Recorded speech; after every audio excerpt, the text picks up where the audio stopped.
How to Create a Glitch Monologues Season 19 Chapter 4. This is Season 19 of How to Create a Glitch in the Matrix Monologues Episode 4. In this episode, we will be providing an overarching framework for understanding why reality is so divided into non-consensual and dissonant consensual realities, found in New Testament passages. The first thing that must be understood is that faith, a neutral kind of faith, not a faith in God, but faith as an agency of action, provides the ground for our reality and prevents the subsisting structures from fragmentation and disintegration. In fact, it is this kind of faith that Jesus is proposing in the New Testament. It is not faith in his existence that he asks for, but a neutral kind of faith, as a way of action, or living. The best example that I can think of that will assist my explanation is the faith of the centurion in Matthew 8-5. Matthew 8-5 reads, "When Jesus had entered Capernaum, a centurion came to him, asking for help. 'Lord,' he said, 'my servant lies at home paralyzed, suffering terribly.' Jesus said to him, 'Shall I come and heal him?' The centurion replied, 'Lord, I do not deserve to have you come under my roof. But just say the word, and my servant will be healed. For I myself am a man under authority, with soldiers under me. I tell this one, go, and he goes. And that one, come, and he comes. I say to my servant, do this, and he does it.'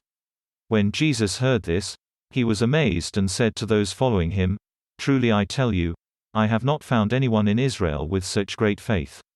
I say to you that many will come from the east and the west, and will take their places at the feast with Abraham, Isaac and Jacob in the kingdom of heaven. But the subjects of the kingdom will be thrown outside, into the darkness, where there will be weeping and gnashing of teeth.' Then Jesus said to the centurion, 'Go. Let it be done just as you believed it would.' And his servant was healed at that moment." It is interesting that Jesus should say that it is the centurion who has the greatest faith in all of Israel. This man's profession is to give orders. He has no guarantee that these orders will be done. Rather, he trusts solely on the basis of his authority that when he commands a soldier under him to perform a task, that task will be done. The lesson to be learned is that faith is not about confirming what is in our experience, it is about being confident in that which is outside our experience, to the point that our lives are dictated by it.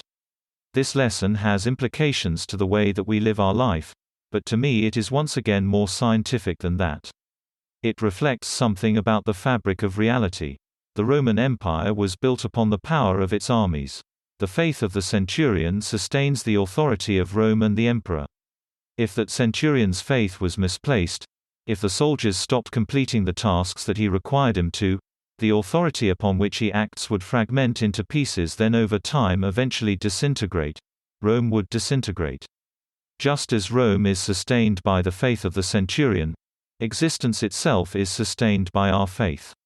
If we, like a Roman soldier, follow our desires independently of the structures upon which our reality is built, existence itself will fragment into pieces and then over time eventually disintegrate, and this is exactly what I believe is happening.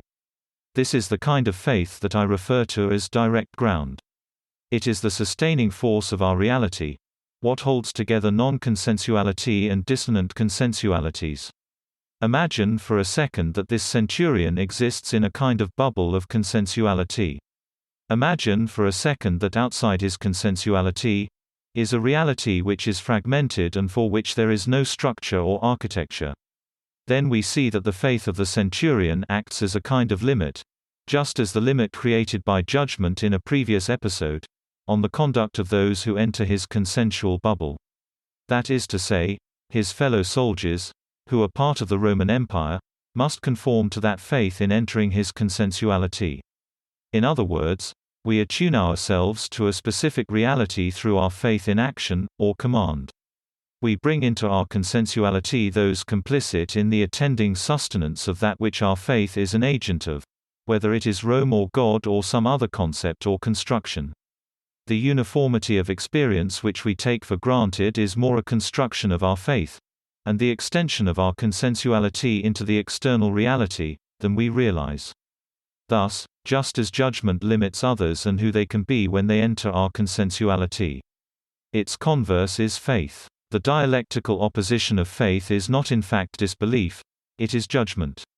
For in judging we apply our standard of measure to others, so limiting their ability to step into our consensuality.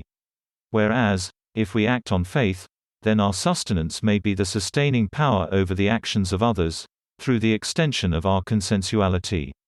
In effect, faith, not in God, but in and of itself, is the power to extend one's consensual reality, to alter the outcome of the social dynamic according to one's expectations. That's the end of the podcast for today. If you enjoyed it, please like, comment and subscribe.